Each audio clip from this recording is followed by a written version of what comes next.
Shalom, selamat pagi semuanya anak-anak.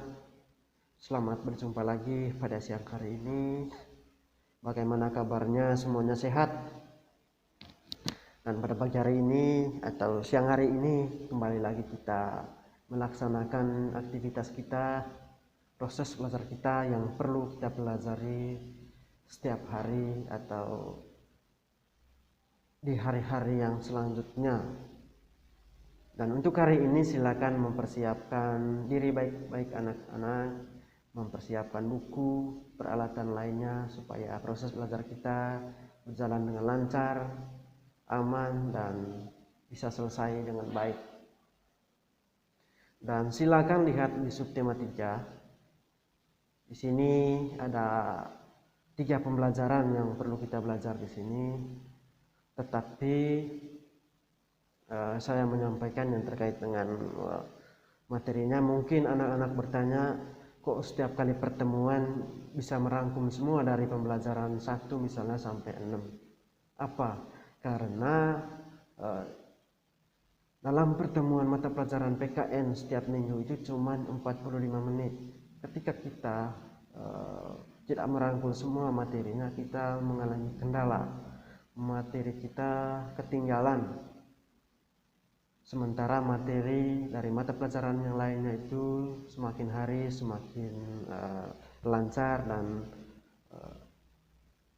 mereka materinya cepat selesai. Sementara kita ini waktu belajarnya itu cuma 45 menit saja. Makanya saya merangkul dari pembelajaran 2, pembelajaran 4, dan pembelajaran 6. Oleh karena itu silakan anak-anak semua belajar dengan baik sesuai dengan apa yang saya arahkan. Silakan belajar. Ketika tidak mengerti atau kurang memahami, silakan bertanya baik melalui WA pribadi maupun di Google Classroom. Silakan bertanya, dan saya sangat harap sekali ketika anak-anak semua bertanya yang terkait dengan materi atau pokok pembahasan yang kita bahas. Ketika tidak mengerti atau kurang memahami, silakan bertanya. Dan kita langsung saja di halaman 110 sampai 111. Di sini akan menjelaskan tentang makna bersatu kita teguh, bercerai kita runtuh. Dan di sini yang kedua kita akan menjelaskan tentang peristiwa-peristiwa yang pernah terjadi yang terkait dengan persatuan dan kesatuan. Dan di pembelajaran 4 ini kita disuruh membaca bacana atau teks tentang permainan rangku palu. Di situ kita disuruh membaca, lalu kita mempraktekkan terus nilai-nilai apa yang terdapat yang perlu kita pelajari dari permainan rangku alu tersebut. Dan yang berikutnya di pembelajaran 6, apa manfaat persatuan dan kesatuan. Dan yang berikutnya adalah yang terkait dengan pertanyaan-pertanyaan yang terkait dengan persatuan dan kesatuan dalam proses kehidupan atau proses yang kita lakukan dalam kehidupan kita sehari-hari. Baik, yang terkait dengan makna, poin yang pertama tadi, bersatu kita teguh, bercerai kita runtuh, yaitu semboyan ini mengandung nilai persatuan dan kesatuan. Misalnya contoh peristiwa atau suatu kejadian yang dialami oleh bangsa Indonesia sendiri, yaitu proses melawan atau melakukan peperangan melawan penjajahan dulu, misalnya Belanda dengan Indonesia. Tentu pada waktu itu mereka memerlukan perencanaan atau memerlukan banyak orang. Oleh karena itu mereka menerapkan nilai-nilai yang terkandung dalam Pancasila itu yang pernah kita belajar itu di poin yang ketiga tentang persatuan dan kesatuan di alinea ketiga. Maka pada waktu itu juga mereka menerapkan nilai-nilai persatuan. Misalnya mereka melawan penjajahan Indonesia itu secara berkelompok, secara kekeluargaan atau rasa kekeluargaannya itu paling tinggi, dan tujuan mereka itu yaitu melawan penjajahan bangsa barat di Indonesia agar Indonesia mencapai Indonesia merdeka, bebas dari belenggu-belenggu penjajahan, penderitaan bertahun-tahun yang pernah dialami oleh Indonesia, bangsa Indonesia sendiri. Oleh karena itu adalah contoh atau peristiwa-peristiwa yang pernah terjadi yang terkait dengan persatuan dan kesatuan, mengandung nilai persatuan dan kesatuan. Dan tentunya di sini mereka juga membutuhkan kekompakan atau kebersamaan mereka dalam melawan penjajahan pada waktu itu. Dan yang berikut adalah di pembelajaran 4 tadi di halaman 118 sampai 119 disuruh membaca lalu mempraktekkan yang terkait dengan permainan rangku alu. Di situ juga mengandung nilai persatuan dan kesatuan, kekompakan mereka. Ketika mereka tidak kompak, tentu dalam permainannya juga ada kesalahan, bahkan bisa jadi ada kecelakaan dalam melakukan permainan, apalagi permainan rangku alu itu yang perlu di situ adalah kekompakan atau persatuan dalam melakukan permainannya. Dan yang berikutnya adalah apa manfaat persatuan dan kesatuan. Misalnya,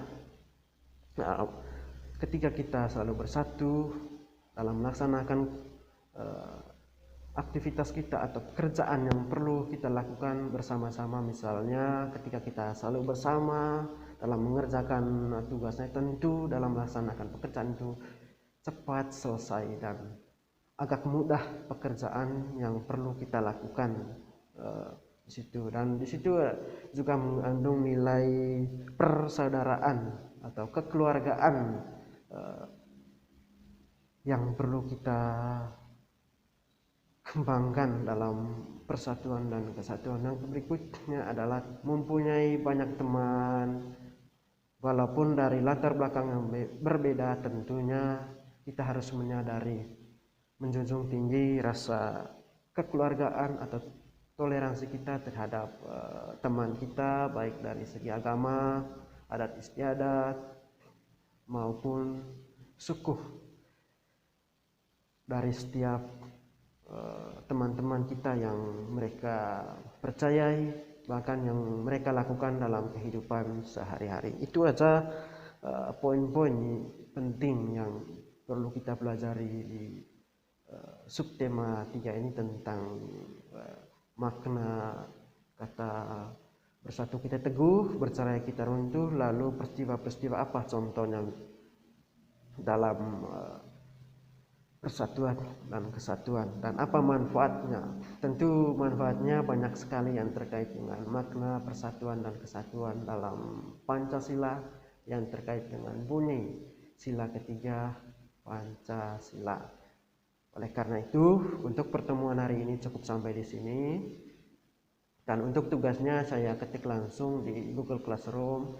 Silakan belajar dan mengerjakan tugasnya dengan baik, dan budayakan kebiasaan membaca dalam mengerjakan tugasnya. Jangan sampai suruhan lain tetapi perbuatannya lain. Itu sangat melenceng sekali, itu yang terkait dengan apa yang saya arahkan terkait dengan pembelajaran kita atau belajar kita yang perlu kita pelajari. Dan saya tegaskan kembali, silakan lihat di subtema 3 dari pembelajaran 2, pembelajaran 4, dan pembelajaran 6. Kalau di pembelajaran 6 itu di halaman 125 sampai 127, dan di pembelajaran 4 itu halaman 118 sampai 119.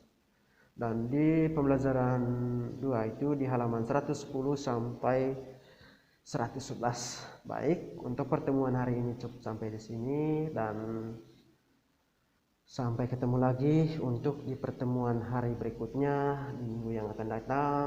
Dan jangan lupa untuk menjaga diri baik-baik, menjaga stamina tubuh supaya kita tetap sehat, aman, dan terhindar dari penderitaan sakit dan karena kita atau mengalami penderitaan yang sangat mendalam sekali yang terkait dengan situasi sekarang mengalami COVID-19. Oleh karena itu saya sarankan olahraga teratur, makan teratur, jaga kesehatan dengan baik supaya kita terhindar dari segala penyakit. Baik, untuk pertemuan hari ini cukup sampai di sini. Selamat siang dan Tuhan memberkati.